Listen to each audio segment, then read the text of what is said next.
Vamos abrir a palavra de Deus na segunda epístola de Paulo a Timóteo, segunda epístola de Paulo a Timóteo, capítulo 3, os versículos de 14 a 17. Segunda epístola de Paulo a Timóteo, no capítulo 3, os versículos 14 a 17. Vamos nos colocar de pé para fazermos esta leitura de modo alternado. Desculpe, eu falei a leitura alternada, não. Eu quero pedir que você escute silenciosamente, acompanhando a leitura naturalmente, mas não de modo alternado. 2 Timóteo 3, 14 a 17, nos diz a palavra de Deus. O apóstolo Paulo falando a Timóteo e às nossas vidas. Tu, porém, permanece naquilo que aprendestes, e de que foste inteirado, sabendo de quem o aprendeste, e que desde a infância sabes as sagradas letras que podem tornar-te sábio para a salvação pela fé em Cristo Jesus. Toda a Escritura é inspirada por Deus e útil para o ensino, para a repreensão, para a correção, para a educação na justiça, a fim de que o homem de Deus seja perfeito e perfeitamente habilitado para toda boa obra. Toda Escritura é inspirada por Deus e útil. Toda Escritura é inspirada por Deus e útil. Nós vamos orar ao Senhor. Eu quero convidar as crianças com as suas professoras e professores à frente. Vamos orar por elas e por nossas vidas. Após a oração, eu gostaria de fazer algumas perguntas à igreja. Por isso, eu gostaria de pedir que você pudesse, após a oração, permanecer de olhos fechados. Permaneça de olhos fechados depois da oração. Tá certo? Você não precisa saber da vida do seu irmão. Um adesivo num carro, encontrei há muitos anos, dizia assim: Deus deu uma vida a cada um de nós, para cada um cuidar da sua. É sério. Às vezes a gente quer cuidar muito da vida dos outros sem cuidar da nossa. Nós precisamos ajudar uns aos outros, sem dúvida alguma. Mas nesse momento eu quero pedir que após a oração você permaneça, por favor, de olhos fechados. Nossas crianças vão sair. Eu gostaria de fazer algumas perguntas à igreja. Vamos orar? Pai Santo, nós estamos na Tua presença, Senhor, neste lugar que o Senhor reservou para manifestar a sua glória, o seu poder nas nossas vidas. Nós pedimos, ó Deus, a tua bênção sobre os nossos corações, sobre aquilo que o Senhor preparou nesta noite, para falar aos nossos corações a partir do meu próprio coração. Que nós possamos olhar para a tua palavra, possamos ser edificados na tua palavra. Por isso, ó Deus, nós clamamos as Tuas misericórdias e a ação do Teu Espírito Santo. Se Ele não agir, cada um receberá apenas como uma palavra humana. Mas se o Teu Espírito aplicar a Tua palavra aos nossos corações, nós sairemos desafiados, edificados, fortalecidos na Tua palavra. E é isso que ansiamos, que desejamos. Que o Senhor nos encha com a sua palavra, nos dias que temos vivido, nos dias que virão, em todo o tempo, nós possamos ter a palavra do Senhor como escritura, que é inspirada por Ti, ó Pai, pela ação do Teu Espírito, e ela é útil para as nossas vidas. Nós Te oramos agradecidos por tudo e Te bendizendo, no nome de Jesus, e para a glória dEle, hoje e sempre. Amém, Senhor. Amém. Podeis assentar-vos. Eu vou pedir que você permaneça, por favor, de olhos fechados.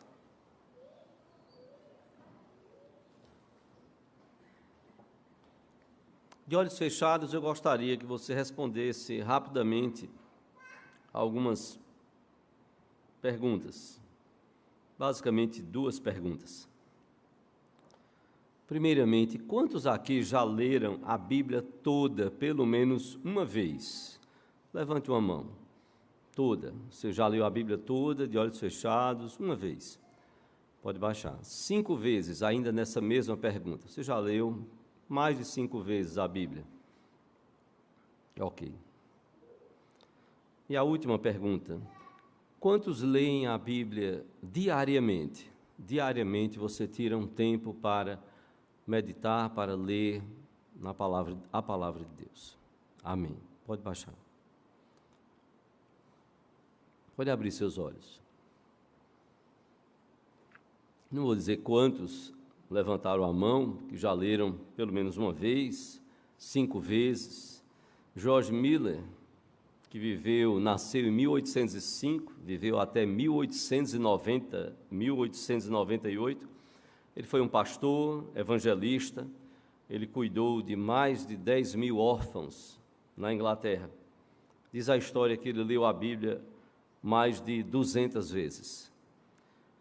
E dessas mais de 200 vezes, diz a história, que pelo menos 50 dessas 200 vezes, 50 vezes, foram de joelhos. Nem sempre, talvez, nós nos damos conta da preciosidade que nós temos da Bíblia, da Palavra de Deus. Imagine que na história da humanidade, escritos foram feitos em papiros, aquela plantinha lá do Egito. Depois passaram a usar o velo, o pergaminho, imagina um Salmo 119 na pele de um animal, escrito ali na pele de um animal. Quantas peles, quantos animais seriam necessários para você colocar 176 versículos? E que bênção nós termos, então, a partir da invenção da imprensa, nós termos a palavra de Deus, um livro impresso, uma folha especial para que uma página não interfira na outra. E nós temos a palavra de Deus conosco. Que preciosidade!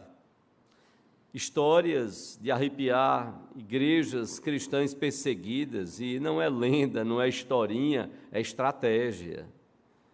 Bíblias que chegaram em tempos tão difíceis às mãos de cristãos, perseguidos, como ainda o são em alguns países do mundo, mas naquela época de um comunismo tão forte na antiga União das Repúblicas Socialistas Soviéticas, o RSS, a União Soviética, ou às vezes como chamavam de modo genérico, a Rússia. E quantos relatos de cristãos perseguidos. Quantas igrejas que tiveram que também na China, perseguidos, tiveram que, ao receber uma Bíblia, não ficar nem mesmo com o pastor a Bíblia. Não, deixa com o pastor, porque o pastor vai ter que pregar, ele vai ter que estudar. Não, nós precisamos rasgar a Bíblia. E aí você faz, rasgar a Bíblia? Sim. Olha, você vai ficar com 3 páginas aqui, você vai ficar com a epístola de Tito, você vai ficar com a epístola de... Nós precisamos dividir a Bíblia. Porque se a Bíblia ficar na mão de um e esse aqui for preso, acabou, aquela Bíblia acabou. Nós precisamos dividir. Se nós só temos uma, nós vamos dividir. Às vezes não nos damos conta de que a própria igreja apostólica da época de Jesus também não tinha o que nós temos, a Bíblia aqui completa, Antigo e Novo Testamento, não. A igreja não tinha. E que luta para ter tantos e tantos textos da palavra de Deus. Em linhas gerais, a reforma protestante ela começou a partir de certo modo, mais dinâmico e forte, a partir de uma descoberta de uma verdade relatada e então inspirada nas Escrituras, como nós bem conhecemos, quando Lutero leu Romanos 1, 16 e 17. O justo viverá pela fé. Foi lido por Lutero esse texto, um monge agostiniano, Martinho Lutero, já no final do ano de 1512 e o início do ano de 1513. Essa verdade descoberta, o justo viverá pela fé, isso libertou Lutero das severas penitências, as quais também flagelos, então ele tinha sobre si. Ele entendia por conta do ensino da igreja medieval que só se flagelando, só se penitenciando, só sofrendo, imprimindo sofrimento a si mesmo, é que então ele teria o perdão dos seus pecados. E Lutero era tão severo, diz a história, de que quando ele saía do quarto, depois de se autoflagelar, depois de inúmeras penitências, de sofrimento ali, chicoteando a si mesmo, diz a história que quando ele saía do quarto, então, dado alguns passos, ele lembrava de algum pecado, e aí ele voltava para o seu quarto e começava uma nova sessão de flagelos, achando que assim, então, seria perdoado. Ele vivia tanto no confessionário, que ele foi orientado pelos seus superiores, primeiro, a ser menos exigente consigo mesmo, a diminuir aqueles flagelos e penitências, e até mesmo ele foi orientado pelos seus superiores a se confessar menos. Fica a imaginar que aqueles padres, aqueles monges que estavam lá, já não aguentavam mais Lutero. Lá vem Lutero, meu Deus, vão ser horas de confissão aqui, se prepara. Hoje você precisa se confessar menos, diminua. Precisa diminuir as confissões, se confesse menos. Lutero visitou Roma em 1511, a serviço da sua ordem, os monges agostinianos, e então descortinou-se para ele a promiscuidade dos seus líderes religiosos, papa, cardeais e outros vivendo na devassidão do pecado. Lutero ficou chocado com tudo aquilo. Diz a história que ele subiu a chamada Scala Sancta, que se diz na história que foi a escadaria que foi trazida da casa de Pilatos, a escadaria que foi trazida da casa de Pilatos para Roma. E então ele subiu de joelhos essa escadaria como uma penitência, porque se dizia então, e ele acreditou, que fazendo essa penitência, a alma do seu pai pularia do purgatório para o céu. E diz a história que ao término, então, ele se questionou: quem sabe, quem pode garantir que tudo isso é verdade? A gota d'água, como se diz, foi quando em 1517 apareceu na região próxima onde Lutero morava um homem chamado Tetzel, vendendo indulgências, perdão para os pecados, indulgências emitidas pelo Papa. E o povo então foi levado a crer de que quando uma moeda caía ali no gasofilácio, tendo sido vendido o perdão dos pecados, quando uma moeda tilintava, caía, ouvia-se o som, então uma alma pulava do purgatório para o céu. Em 31 de outubro de 1517, como é sabido na história e relatado, Lutero fixou as suas 95 teses na porta da igreja do castelo de Wittenberg, onde morava. Ele começava ali então uma luta do Papa da época, Leão X, para fazer Lutero se retratar das teses contrárias à Igreja Católica Apostólica Romana, como já era chamada, pelos desvios da Igreja Católica e pelos erros à luz das Escrituras, como a Igreja havia se afastado. Os escritos de Lutero foram então ordenados que fossem queimados. O Papa mandou que os seus escritos fossem queimados e logo uma bula papal foi publicada em 1521, exigindo a retratação de Lutero. Caso ele não se retratasse, ele seria julgado como herege, preso e então condenado à morte, caso o poder civil, então, assim concordasse, aprovasse. Foi então convocada a chamada Dieta de Worms, a dieta imperial, como era chamada, onde o imperador, junto ali com o Papa, mas o imperador então tomava a decisão final com respeito ao que estava sendo julgado. Era o imperador Carlos V. Foi pressionado pelo Papa para perguntar a Lutero a respeito da retratação dele, se ele iria ou não se retratar. Então, o que aconteceu? Lutero, então, deu a seguinte resposta ao imperador Carlos V e à representação ali das autoridades da igreja. Disse Lutero: é impossível retratar-me, a não ser que me provem que estou laborando em erro, e me provem, então, pelo testemunho das Escrituras, ou por uma razão evidente.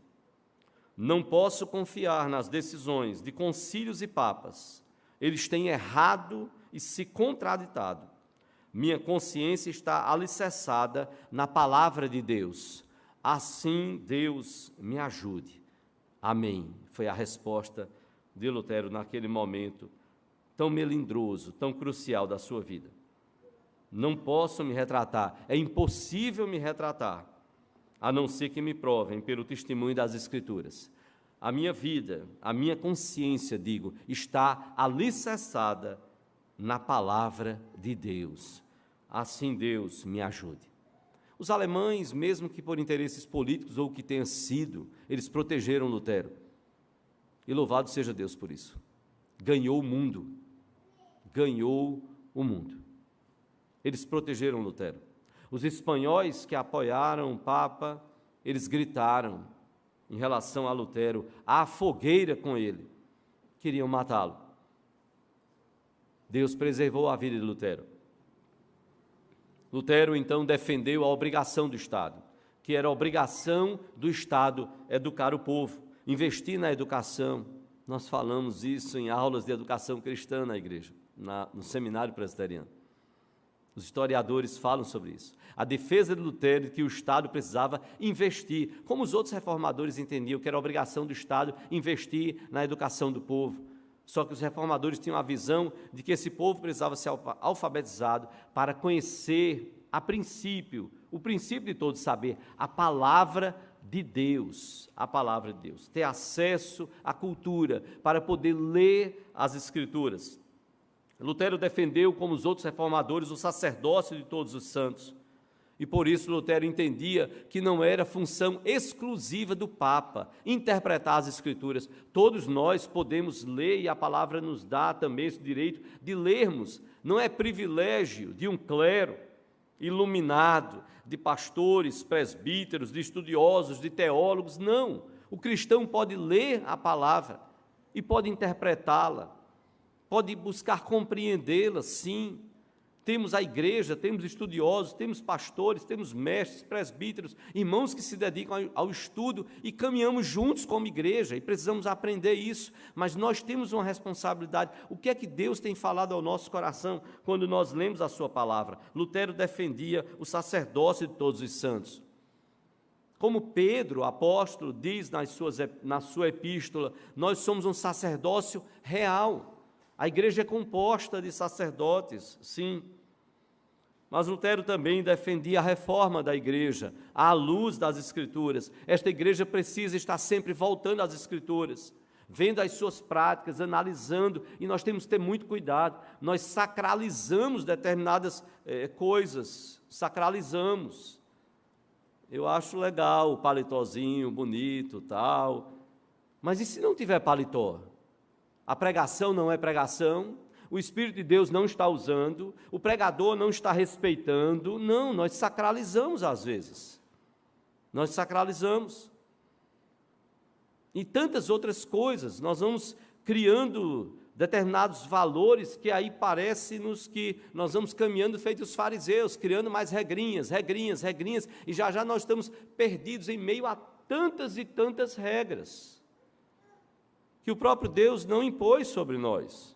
Nós podemos usar um paletó, sim, maravilhoso, precisamos até pensar quando nós estamos usando, como estamos usando, e o que estamos passando de imagem, de ensinamento também para a igreja. Mas não é só o paletó, são tantas outras práticas que nós temos na igreja que precisamos estar revendo à luz das Escrituras.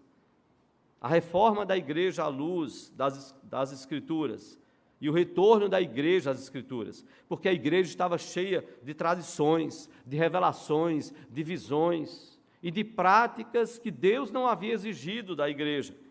E o entendimento de Lutero era de que a igreja precisava voltar às Escrituras.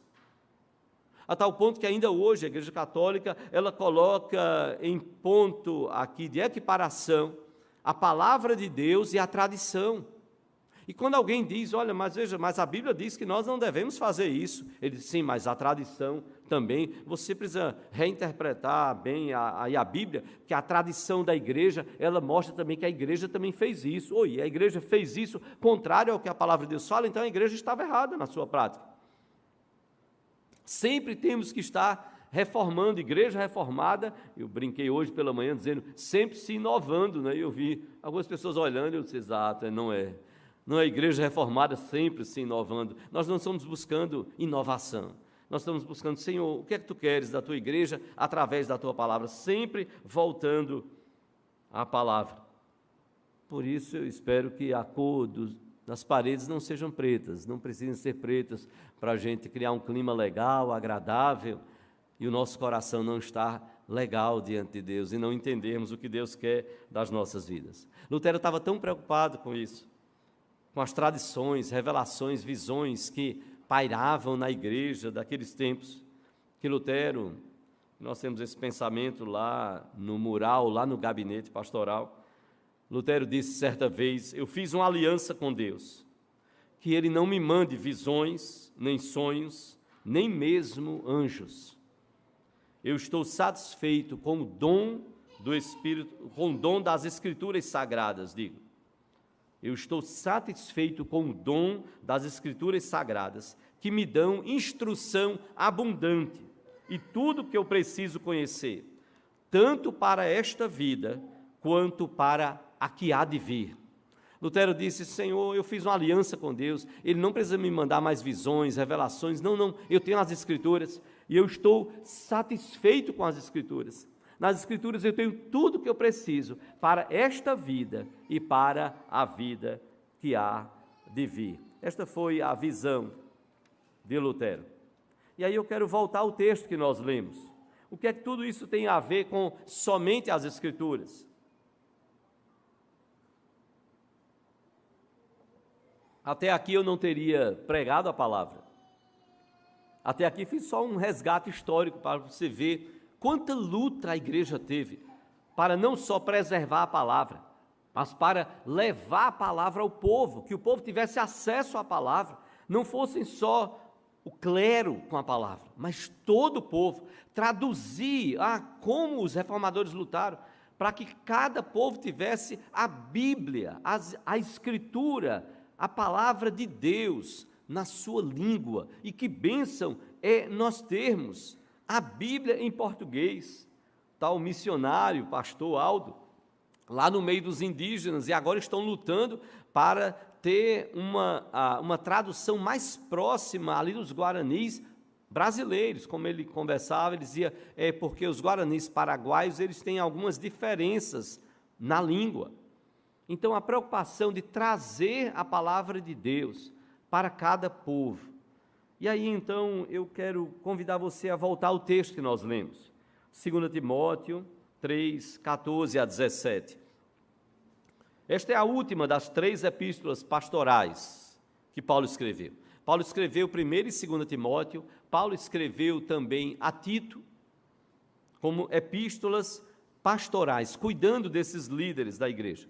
Muito possivelmente, Paulo escreveu essa epístola de 2 Timóteo mais ou menos pelo ano 64 depois de Cristo. Já estava próximo da sua morte. Isso ele deixa muito claro lá no capítulo 4, versículo 6, aqui de 2 Timóteo, quando ele diz, quanto a mim, estou sendo já oferecido por libação. É uma oferta ali. E o tempo da minha partida, diz Paulo, é chegado. Paulo estava consciente que estava partindo. E aí, então, talvez Timóteo estivesse... Paulo estava preso, muito possivelmente, em Roma, a sua última prisão, quando foi condenado e decapitado, diz a tradição. E Timóteo, então, talvez estivesse em Éfeso, um tanto distante. Paulo, então, se preocupa com Timóteo, escreve esta carta para consolar e fortalecer o coração de Timóteo.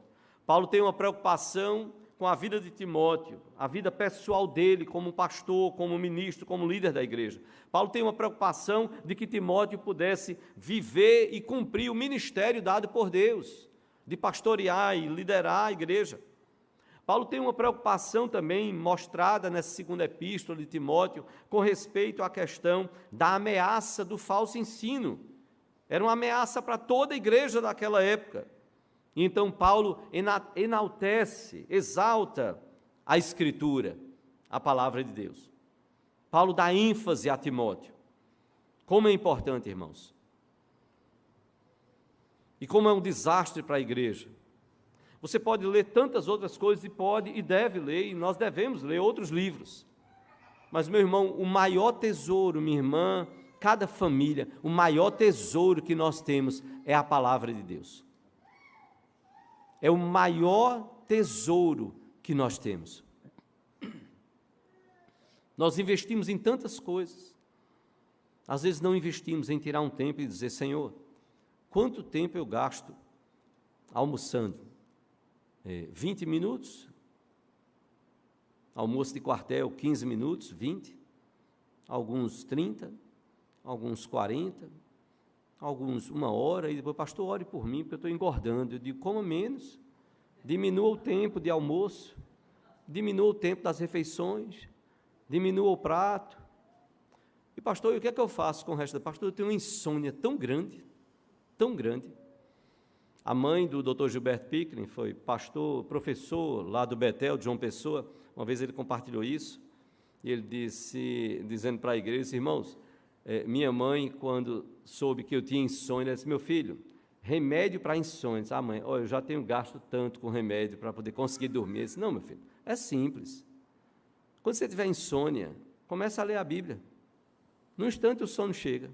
E se o sono não chegar quando você estiver lendo a Bíblia, sabe o que você faz? Você dobra os joelhos e vai orar. Ele diz: aí é infalível. Se você começar a ler a Bíblia e orar, o sono vai chegar. Agora, se você diz: estou com insônia e vou para frente da televisão, não, aí o sono não chega não. Aí você vai assistir um filme, 2, 3, você amanhece o dia assistindo filme, e insônia em cima de insônia. Mas ele brincava, ele falava um pouco, mas também, às vezes, ele também dizia: não, é sério, irmão, minha mãe começou a falar isso, eu comecei a fazer, e aí o sono chegava. Você já viu como é parada para o crente? Ele diz que está sem sono, mas ele vai fazer outras coisas. Quando ele começa a orar, começa a ler a Bíblia, o sono chega, porque ele está lendo a Bíblia e orando. Paulo se preocupou com Timóteo. Timóteo, valorize a palavra. Na primeira epístola, lá, não precisa você abrir, vou só mencionar, mas depois você pode ler 1 e 2 Timóteo, como Paulo valorizou as Escrituras.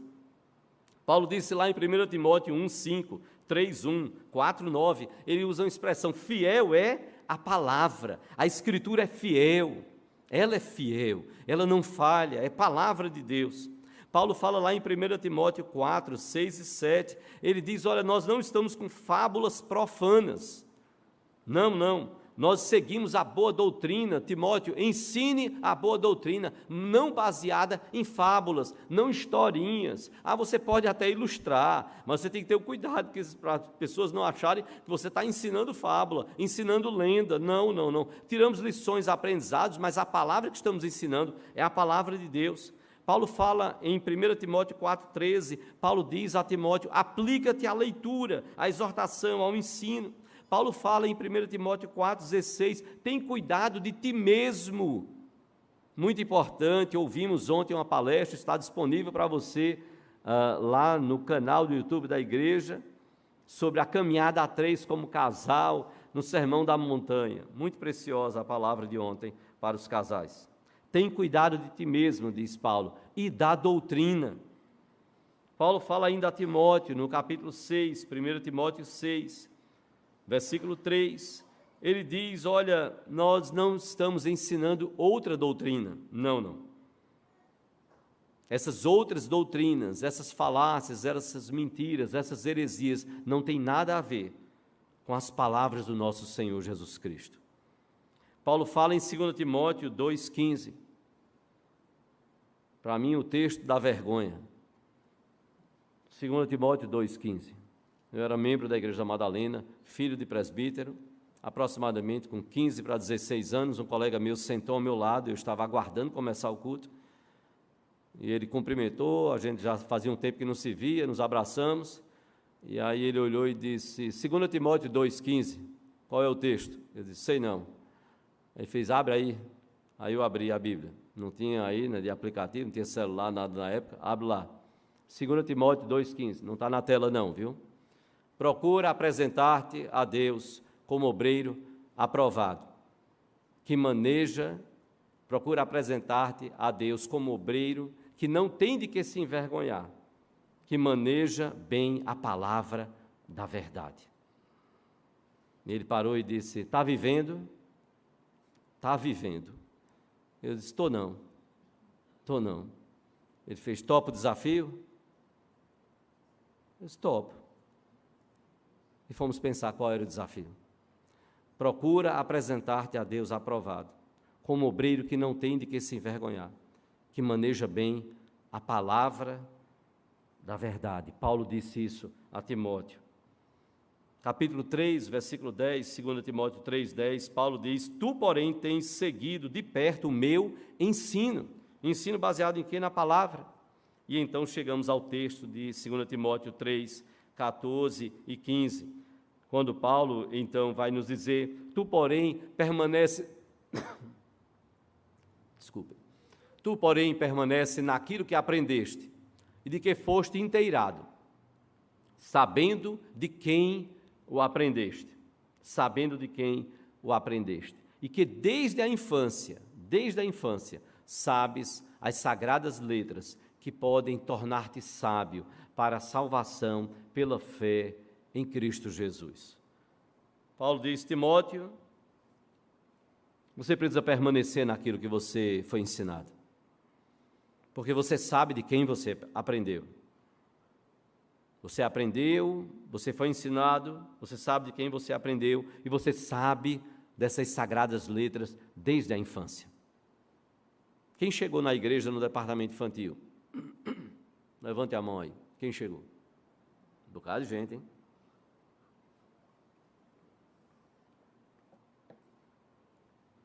Sabes as sagradas letras desde a infância. Desde a infância. As sagradas letras que podem tornar-te sábio, sim, podem tornar-te sábio para a salvação pela fé em Cristo Jesus. Por que toda esta ênfase de Paulo nas Escrituras? Por que os reformadores defenderam tanto somente as Escrituras? E Paulo fala da Escritura como o Antigo Testamento, que não dispensa o Novo Testamento. O Novo Testamento, quando Paulo escreve a Timóteo, o Novo Testamento não estava completo, não estava todo ali escrito. Mas o Novo Testamento não pode ser dispensado, porque Antigo e Novo Testamento formam a palavra de Deus. O Novo Testamento como explicação e descrição mais clara do que foi a lei e os profetas. E é por isso que Paulo vai falar lá em Efésios 2:20, ele vai falar sobre a igreja formada por judeus e gentios. Efésios 2:20, Paulo vai dizer que vós sois, falando aos gentios, edificados sobre o fundamento dos apóstolos e profetas, sendo ele mesmo, Cristo Jesus, a pedra angular, edificados sobre o fundamento. A igreja está edificada sobre o fundamento dos apóstolos e dos profetas, Novo e Antigo Testamento, sendo ele mesmo, Cristo Jesus, a pedra angular, a pedra principal. Somente a Escritura. Os reformadores não criaram os solas, ou as solas, como queiram.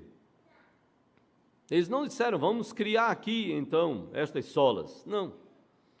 Mas isto foi ao longo da história sendo entendido como um resumo de alguns ensinamentos cruciais, centrais para o cristianismo. E um deles foi somente a Escritura.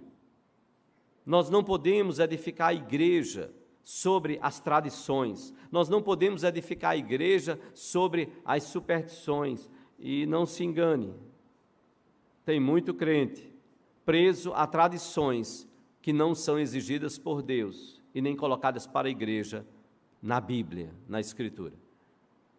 Tem crente com medo das superstições. Tem crente que ainda hoje está dizendo que olha horóscopo. Ele não lê a Bíblia, mas ele olha, dá uma olhadinha por lá no horóscopo. Como é que vai estar o dia hoje, conforme o meu signo? Que teu signo, rapaz? Acorda para Jesus. Está precisando da palavra. Bom, pastor, veja, eu evito, sabe, passar embaixo de escada, principalmente numa sexta-feira 13. Vai lá, né, pastor, que alguma coisa cai na minha cabeça. Viva para Jesus. Você está vivendo debaixo de superstição. Estou esperando o dia de voltar ao Arruda com crentes, amigos, pastores, presbíteros, seja lá quem for, mas o meu medo é alguém chegar e dizer: pastor, o salzinho grosso está aqui para ajudar o nosso time. Às vezes, como igreja evangélica, estão aí os grupos cheios de superstições, criando o corredor da bênção, criando unção disso, daquilo outro. Tinha gente querendo ungir urna. Misericórdia, vai levar o quê? Um óleo para chegar lá com um vidro de azeite e derramar na urna? Nós precisamos depender de Deus e voltar à palavra de Deus. Somente a Escritura, ela é a autoridade sobre as nossas vidas. Nós corremos o risco, irmãos, quando psicólogos e tantos outros aí, estudiosos, estão dizendo coisas que muitas vezes estão contradizendo o que a palavra de Deus fala. E as pessoas vão tentar torcer as coisas, e aí você precisa parar e dizer: meu irmão, me desculpa, tá? Mas o que a palavra de Deus fala é isso daqui. E está muito claro. E quando está muito claro, eu não vou seguir o psicólogo. Ou outros estudiosos aí, eu quero seguir o que a palavra de Deus fala. Somente a Escritura. Eu quero ter certeza de que eu estou bem firmado, que eu estou interpretando corretamente as Escrituras, para que eu possa seguir o que a Escritura diz. E não ir pela cabeça dos outros. Afinal, somos ovelhas, nós não somos piolho. Somente a Escritura. Mas por quê? Me permita duas razões. Paulo coloca a autoridade da Escritura.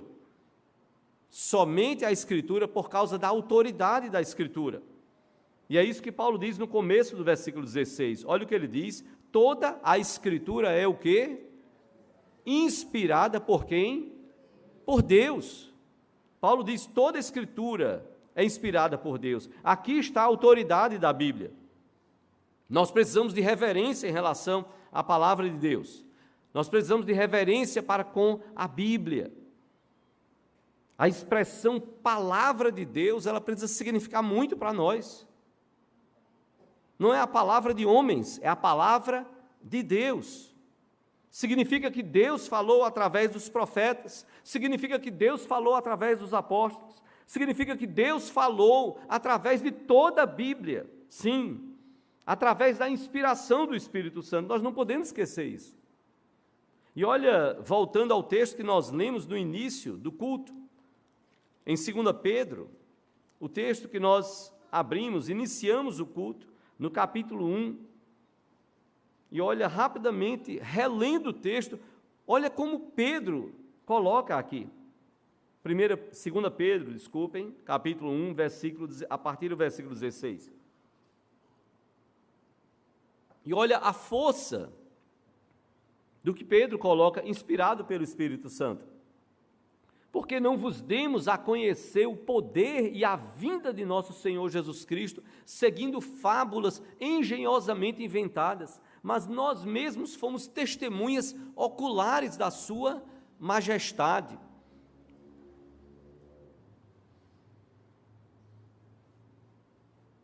Pois ele recebeu da parte de Deus, Pai, honra e glória, quando pela glória excelsa lhe foi enviada a seguinte voz: este é o meu Filho amado, em quem me comprazo.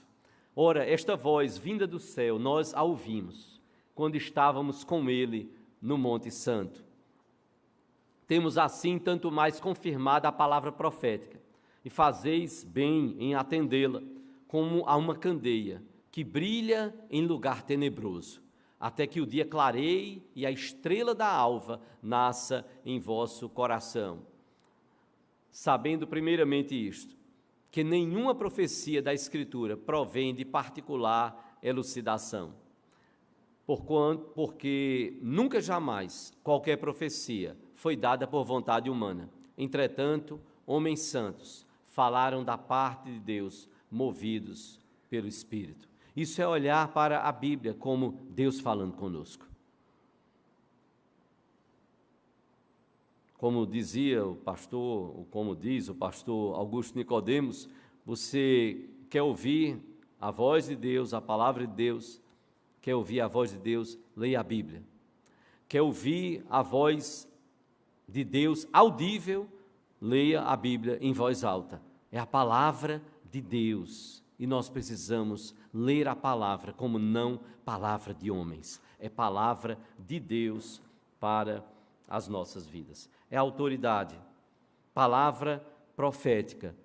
Não fábulas inventadas. Eles foram testemunhas oculares. E essa palavra não é de uma particular interpretação. Não. Não é da vontade humana. Não. E é por isso que Pedro vai alertar lá em 2 Pedro, a partir do capítulo 2, ele vai alertar quanto aos falsos ensinos.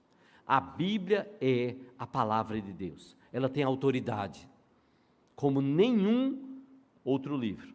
Somente a Escritura, em primeiro lugar, por conta e por causa da autoridade.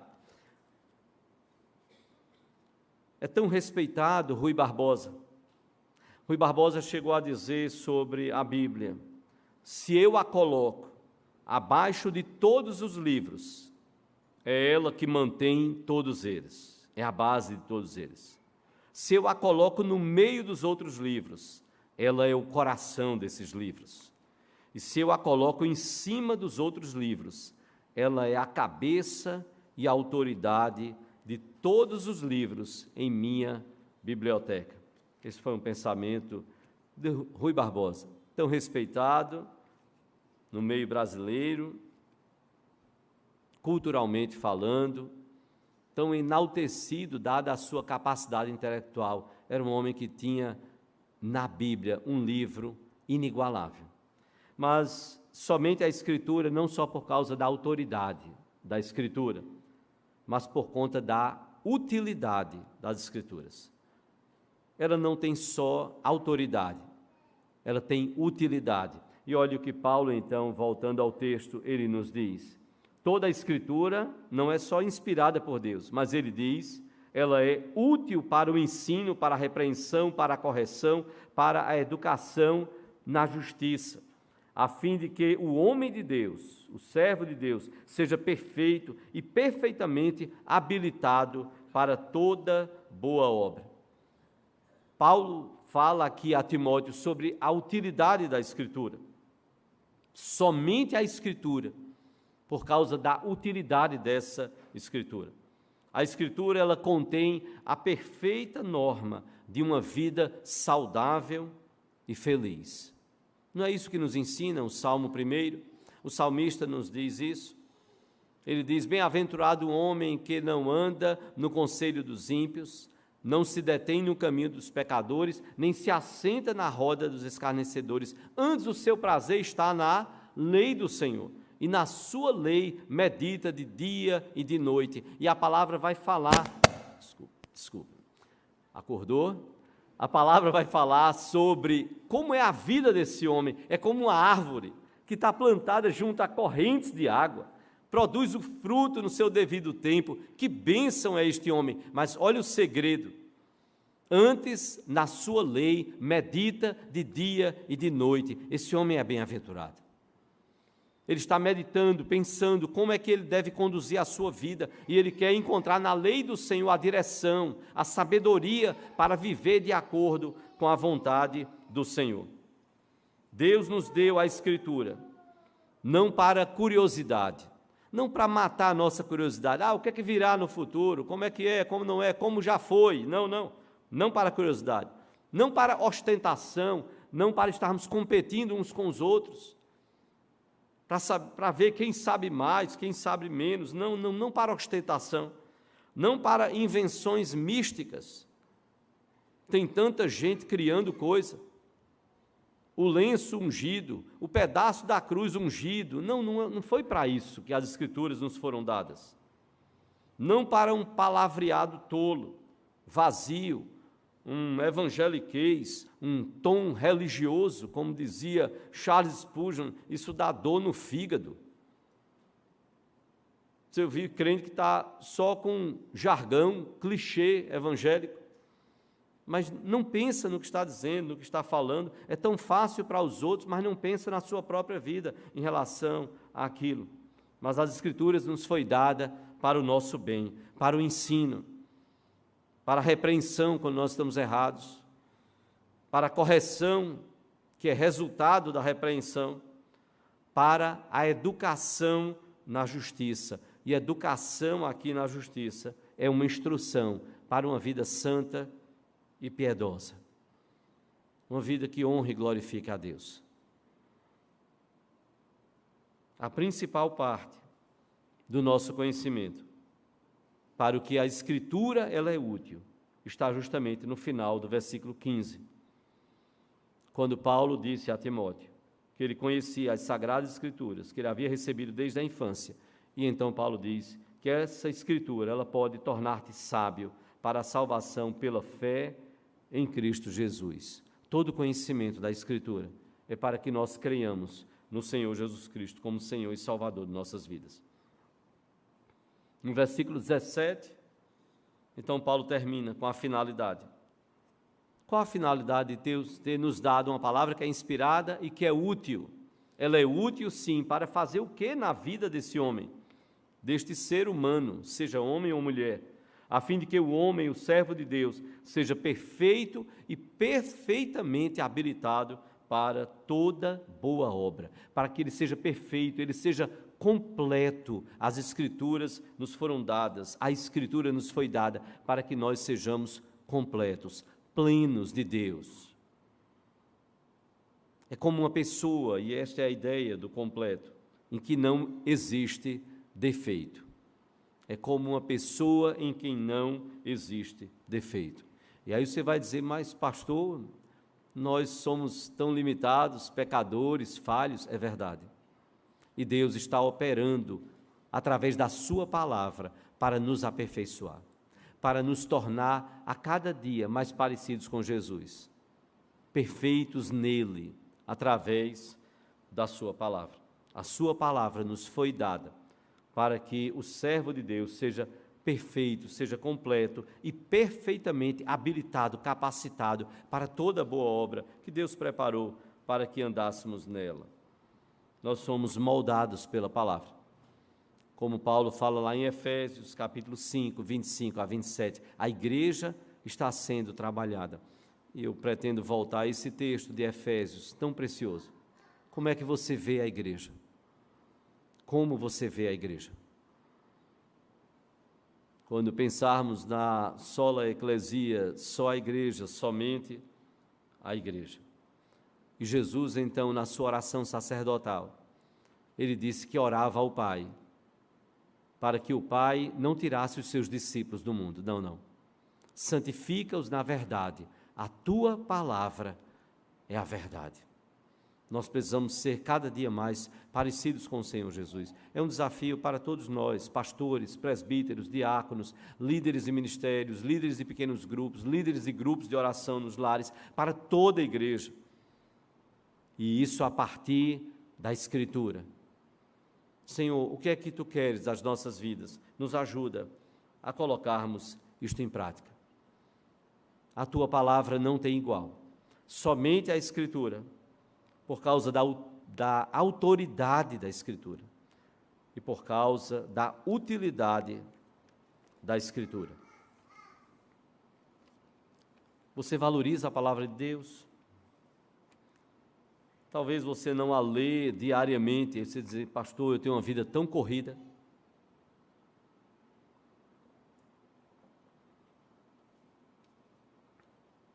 Tem tempo não, pastor. Complicado. Tem tempo não. Deixe-me contar a história de um homem que faleceu nesta semana. Na data 27 agora de setembro. 27 de setembro, terça-feira. E aí você vai lembrar, se você, quem sabe, lê o livro dele. Vale a pena. O Contrabandista de Deus. O irmão André. Como ficou este pseudônimo, né? Irmão André. De uma família holandesa. A mãe do irmão André, com seu esposo e mais 6 filhos. Todos sentavam apertados no banco da igreja reformada holandesa, imagina, tudinho ali, ó. para mãe e pai ficar de olho nos filhos, cuidar dos filhos. Quando eles ficavam de pé, diz a história, que quando eles ficavam de pé para cantar, o André escapava. Quando a mãe via, o André não estava mais no banco da igreja. 6 filhos para cuidar. Mas ela orava por ele. Uma mãe que orava pelos seus filhos faz toda a diferença. Ela orava por ele sem entender porque é que André não se interessava pelas questões da igreja, pelas questões de Deus. Isso incomodava o coração dela profundamente. E ela orava. André cresceu um adolescente, um jovem muito brincalhão e ousado. Quando ele era pequeno, a Alemanha invadiu a Holanda e ele atirou fogos de artifício nos soldados alemães. Já parou para pensar? Atirar fogos de artifício nos soldados alemães. Podia ter sido morto nas ruas da sua cidade, no interior da Holanda. Achou pouco, a mãe percebeu que estava faltando açúcar em casa, mas ela nunca teve coragem de perguntar a ele. Ele pegou açúcar de casa e colocou no tanque de gasolina do carro de um general alemão. Acabou com o motor do carro. Aos 19 anos de idade, André ingressou no exército em busca de aventura. E nas Índias Orientais, ele chegou a capturar 10 guerrilheiros armados. Ele era tão ousado e destemido, diz a história, que de vez em quando ele usava um chapéu amarelo de palha em combate, tornando-se um alvo fácil para os seus inimigos. Um chapéu de palha em combate. Ele poderia ter levado uma vida rebelde e sem limites, mas Deus entrou em cena. Recuperando-se no hospital, por isso que eu disse, a gente diz que não tem tempo. Recuperando-se no hospital após ter sido ferido em combate, André leu várias vezes a Bíblia, de capa a capa. Agora apareceu o tempo. Agora apareceu o tempo para ler a palavra de Deus. Dali para frente, o irmão André, como ficou conhecido, dedicou a sua vida a Deus. Anos mais tarde, durante uma viagem à Polônia, ele testemunhou o vazio do comunismo e descobriu que havia pouquíssimas Bíblias nos países do bloco comunista. Dirigido por Deus, ele começou a contrabandear as Escrituras, que tinham mudado tão radicalmente a sua vida para as pessoas espiritualmente famintas da chamada cortina de ferro, presas naqueles países de regime totalitário. Embora na infância tivesse fugido da oração, agora que estava fazendo a obra de Deus, irmão André adotou a prática de fazer várias orações de contrabando. Já viu isso? Em suas muitas travessias perigosas das fronteiras de países da cortina de ferro. E então ele orava e dizia em poucas palavras: Pai, Tu fizestes olhos cegos enxergarem. Agora eu te peço que faças olhos sadios deixarem de ver. Ele precisava passar com as Bíblias dentro do carro. Desde aqueles primeiros dias, a missão solitária do irmão André se transformou no ministério internacional e milhões de Bíblias foram contrabandeadas para países onde o cristianismo era proibido ou severamente restringido.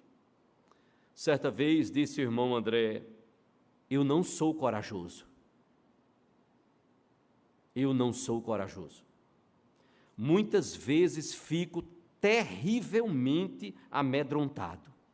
Muitas vezes eu dirigi o meu carro até a fronteira de países comunistas e eu não tive coragem de prosseguir. Então eu retornava alguns quilômetros, me hospedava no hotel e começava a orar e jejuar, até que tivesse a coragem e a liberdade e a ousadia de seguir adiante. E sempre funcionava. Sempre funcionava. Que amor pela palavra de Deus. É preciso que eu e você nós entendamos, creiamos e vivamos que toda a Escritura é inspirada por Deus e útil. Não espere chegar o dia da Bíblia, vai chegar, se Deus quiser, aí no segundo domingo de dezembro, mas você pode começar amanhã, dizer, Senhor, amanhã começa a minha leitura da Bíblia. Eu vou pegar Mateus capítulo 1, amanhã eu vou ler um capítulo, não é possível que eu não possa comer menos 5 minutos, 3 minutos a menos de comida. Eu vou ter tempo, Senhor, para ler a Bíblia, e nem que seja para orar e dizer, Senhor, toda a Escritura, Senhor, é inspirada e útil, em nome de Jesus, amém. Abençoa meu dia, Senhor. Abençoa o restante do dia, se foi no começo do dia, no meio do dia, à noite, Senhor, me dá esse tempo. Eu quero 5 minutos, Senhor, por dia, onde eu possa ler a Tua palavra. Nós temos tempo para tanta coisa. E as mídias estão aí, comendo o nosso tempo. Comendo o nosso tempo. Nós precisamos de tempo para Deus, porque vai ser tempo para as nossas vidas. Somente a Escritura. Que o Senhor Deus, pois, nos abençoe.